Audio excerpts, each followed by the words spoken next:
Plusieurs événements inquiétants se sont produits récemment et la plupart d'entre eux sont passés sous le radar des grands médias. En plein cœur d'une Europe que l'on croyait tranquille, la Terre se fissure littéralement. Des failles s'ouvrent dans les flancs des montagnes.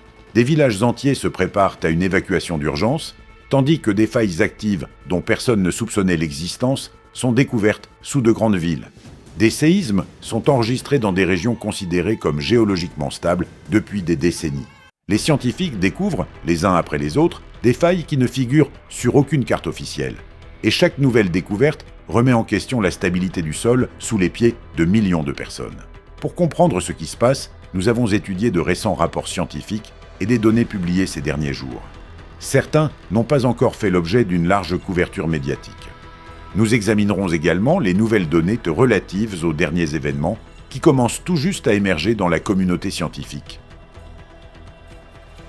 En ce moment même, dans les Alpes suisses, dans la vallée de Val d'Onive, la Terre se fend littéralement en deux. Chaque jour, la fissure qui s'ouvre dans le flanc de la montagne s'agrandit de 4 mm.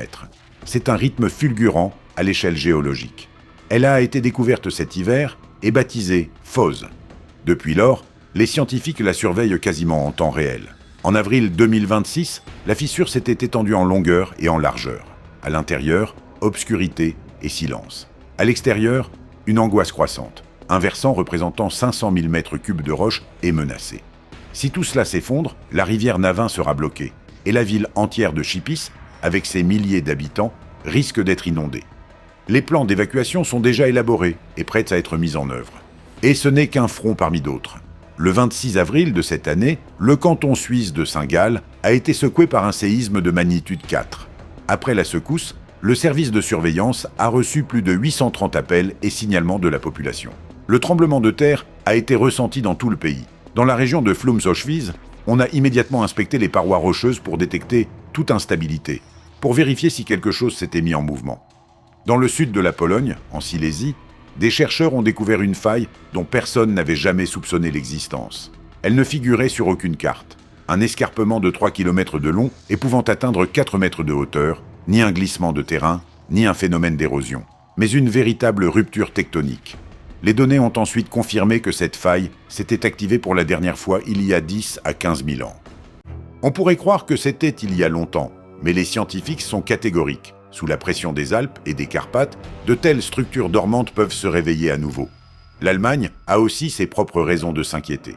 La faille de Feldbis dans le fossé rhénan inférieur est susceptible, selon une étude publiée en janvier 2026, de provoquer un séisme de magnitude 5,9 à 6,5. La dernière fois qu'elle s'est véritablement manifestée, c'était en 1755. À l'époque, une série de secousses avait frappé les environs de Duren. Et voici ce qu'il est essentiel de comprendre. La plupart de ces failles n'étaient pas cartographiées il y a encore quelques années. On ne les connaissait tout simplement pas. Et tout cela ne se passe pas dans une région sismique lointaine. C'est l'Europe centrale. L'Allemagne, l'Autriche, la République tchèque, la Pologne, la Suisse. Des pays à forte densité urbaine, avec des infrastructures développées, des centrales nucléaires et des métropoles de plusieurs millions d'habitants. Sous Vienne, une ville de près de 2 millions d'habitants, passe une faille qui a une véritable histoire sismique. Baptisée faille de Leopoldsdorf, elle s'étend directement sous des quartiers résidentiels à 13 km du centre historique. Une étude publiée en janvier 2026 a révélé que le système de failles sous la capitale autrichienne comprend au moins 3 structures actives. L'intervalle entre les grands événements est de 5 à 6 000 ans pour une magnitude d'environ 6. Mais voilà le paradoxe. En plus d'une centaine d'années d'observations instrumentales, quasiment aucun séisme n'y a été enregistré. Absolument aucun. Un silence total. Mais ce n'est pas une raison de se rassurer. C'est au contraire une raison de s'inquiéter, car le silence en géologie signifie souvent que la tension n'a tout simplement pas encore été libérée.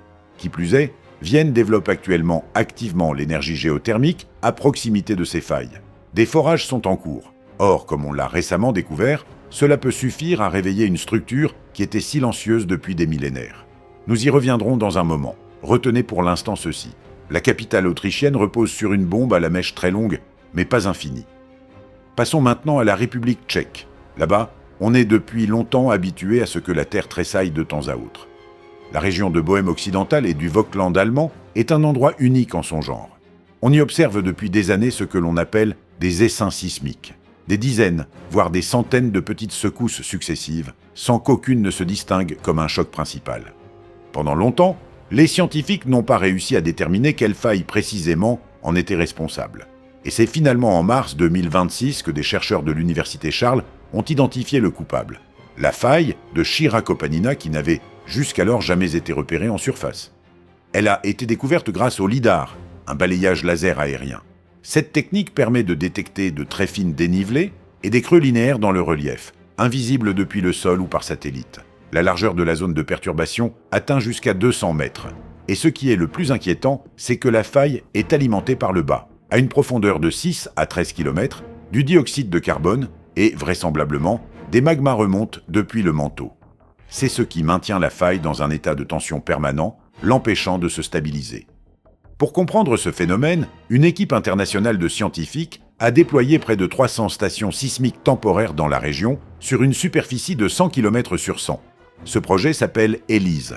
L'objectif est de déterminer si le magma remonte jusqu'à une profondeur de 10 km directement sous des villes tchèques paisibles. Les résultats sont attendus, mais le simple fait qu'une telle expérience ait été jugée nécessaire est déjà très révélateur. Et pendant que certains scientifiques regardent vers le bas, d'autres tournent leur regard vers la Hongrie et la Slovaquie. Le bassin pannonien est une immense dépression géologique au cœur de l'Europe qui continue de s'étirer lentement. Rien que durant la deuxième moitié d'avril 2026, plusieurs secousses perceptibles y ont été enregistrées. La croûte terrestre y rampe littéralement, s'élargissant lentement. Passons maintenant à la France. Et c'est ici que commence une histoire qui aurait dû servir d'avertissement retentissant pour toute l'Europe, mais qui, pour une raison ou une autre, ne l'a pas fait. À Rittershofen, en Alsace, à quelques kilomètres de la frontière allemande, fonctionne une installation géothermique. Le principe est simple. On injecte de l'eau dans des roches chauffées, à grande profondeur, on récupère de la vapeur et on produit de l'énergie. Propre, écologique, sans émission. Une belle histoire d'énergie verte. Mais des chercheurs ont récemment publié une analyse détaillée de ce qui se passe en sous-sol lors de telles opérations. Lors de la stimulation thermique du puits, environ 300 événements sismiques ont été enregistrés. Lorsqu'on est passé à la phase hydraulique, leur nombre a atteint 3000, soit 10 fois plus. Mais c'est à la toute fin que l'inattendu s'est produit. La tension du premier couloir de faille, là où avait lieu l'injection, s'est discrètement transférée vers une faille voisine, celle qu'on n'avait jamais touchée. Et elle aussi a commencé à bouger, sans raison apparente, sans aucune intervention, simplement parce que les contraintes dans la croûte terrestre s'étaient redistribuées. Ce phénomène s'appelle le transfert de contraintes asismiques. Cela signifie que lorsque vous touchez une faille, vous ne savez pas laquelle vous allez réveiller à son tour. Le rayon des conséquences imprévisibles peut atteindre plusieurs kilomètres. Dans une autre ville, à Vendenheim, une situation similaire a conduit à l'arrêt complet d'un projet géothermique après une série de secousses induites. Le projet a été définitivement fermé. Passons maintenant à la Slovénie, un petit pays dont on parle rarement dans le contexte de la sismicité. Pourtant, c'est justement ici que se déploie l'un des projets scientifiques les plus intéressants de la région. L'Institut géologique de Slovénie mesure les déplacements des repères géodésiques à travers tout le pays. Résultat, certains d'entre eux se déplacent à une vitesse 7 fois supérieure au taux de déformation le long de la faille de Felbis en Allemagne. La faille de Racha est l'une des principales du pays. Les fouilles paléosismologiques dans la région de Stangel ont mis au jour des preuves claires de puissants séismes anciens. Ces mouvements se sont produits sans rupture destructrice en surface. C'est précisément cela qui est le plus dangereux. La faille bougeait, accumulait de l'énergie, mais restait silencieuse. Voici encore un exemple récent. Le 12 mars de cette année, un léger tremblement de terre a été enregistré dans la ville bavaroise de Heiligenstadt, non loin de Bamberg. Les sismologues allemands ont qualifié cet événement de rarissime. La dernière fois que quelque chose s'y était produit, c'était en mars 2004. 22 ans de silence absolu, puis une secousse.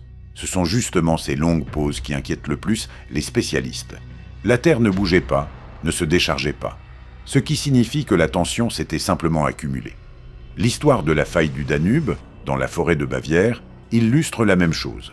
Cette région a été considérée pendant des décennies comme l'une des plus calmes d'Europe centrale.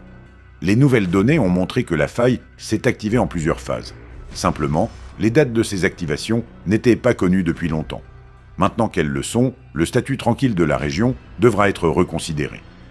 En République tchèque, vient s'ajouter à la désormais connue faille de Chiracopanina une autre structure, la faille de Kaplis. Elle est elle aussi entrée dans le radar des chercheurs en tant que structure potentiellement dangereuse. Son étude détaillée ne fait que commencer. Mais le simple fait que des failles actives, inconnues jusqu'ici, soient identifiées les unes après les autres dans ce pays, indique clairement que la carte géologique de l'Europe centrale était incomplète. Des chiffres inquiétants et inhabituels proviennent également du bassin de Genève. Une étude a montré que toute la région se trouve dans un état de tension critique. L'écart de contrainte dans les roches varie de 100 à 150 mégapascales. La contrainte horizontale maximale atteint 200 mégapascales. Pour que cela soit clair, la résistance à la rupture de la plupart des roches se situe précisément dans cette plage. En d'autres termes, les roches de cette région fonctionnent déjà à la limite de leur résistance. Toute sollicitation supplémentaire, injection d'eau, forage, variation de pression, peut être la goutte qui fait déborder le vase. Et c'est ici que se pose une question que les géophysiciens soulèvent de plus en plus fort. Qu'est-ce qui se trouve à proximité de ces zones sous tension ? La réponse est inconfortable. Outre les grandes villes, dans le périmètre d'action des failles et anomalies géologiques décrites, se concentrent d'importants sites industriels, usines chimiques, entrepôts, nœuds énergétiques, infrastructures de pipeline. Certains ont été construits à une époque où il n'existait pas de carte sismique détaillée de ces zones. Les normes de conception ne tenaient compte ni de l'activité réelle des failles, ni de la possibilité d'une sismicité induite. Aujourd'hui, les nouvelles données montrent que certains de ces sites sont bien plus proches des zones de failles actives qu'on ne le croyait lors de leur construction. Tout ce que vous venez d'entendre ne constitue pas une suite d'événements fortuits. Derrière tout cela se cache un mécanisme central. Et pour comprendre pourquoi l'Europe centrale se déchire, précisément maintenant, et de cette façon, il faut parler de la microplaque adriatique. C'est un bloc rigide de croûte terrestre qui s'enfonce par le sud dans le corps de l'Europe depuis des dizaines de millions d'années. C'est ce choc qui a soulevé les Alpes, les Carpates et les Dinarides. La force de compression sur le flanc sud de ce promontoire est d'environ 9 millions de tonnes par mètre, une valeur si élevée que la plupart des roches se trouvent littéralement à la limite de leur résistance. La contrainte différentielle dans la croûte de l'Europe centrale atteint de 10 à 60 mégapascales, et cela sur l'ensemble de l'épaisseur de la lithosphère, de 30 à 80 km. Comme nous le savons, la croûte ne se brise pas partout en même temps. Elle se brise là où existent déjà des points faibles. Et plus ils sont silencieux, plus l'énergie qui s'y accumule est grande. Et voici encore un sujet préoccupant. La centrale nucléaire slovène de Krško a commencé à fonctionner en 1983. Elle a été conçue dans les années 70, à une époque où il n'existait pas encore de carte sismique complète de la région en Yougoslavie.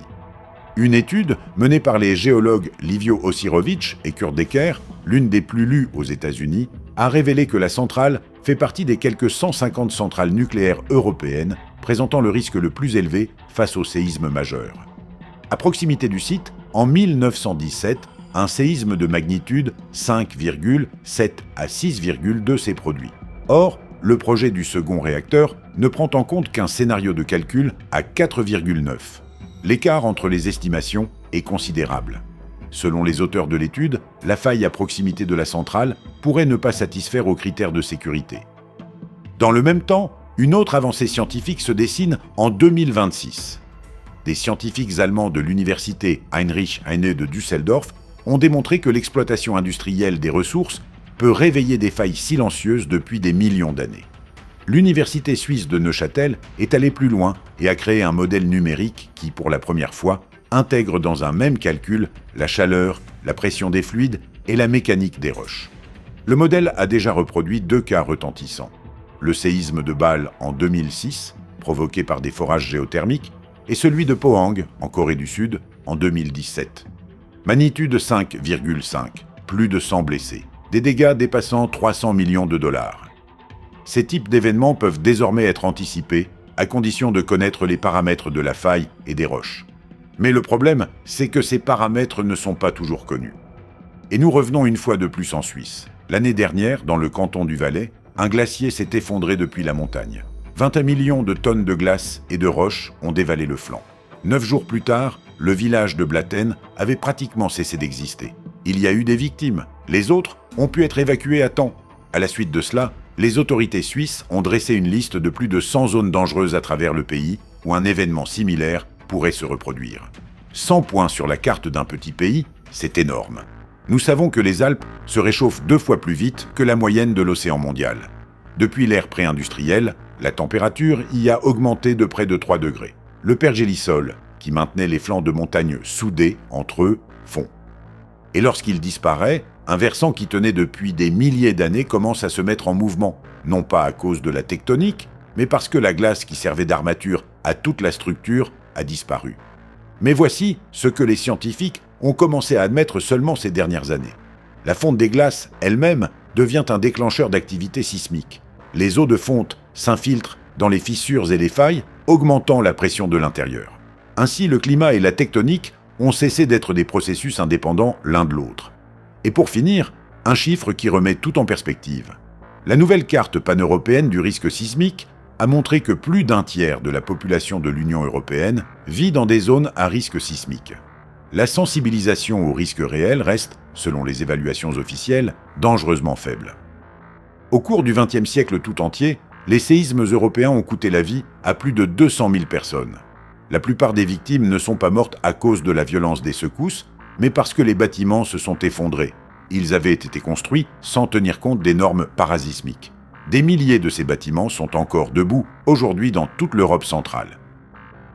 Si ces sujets vous intéressent, de nouvelles vidéos consacrées aux menaces naturelles et aux catastrophes ont récemment été publiées sur notre chaîne YouTube. Rendez-vous dessus et regardez-les dès maintenant.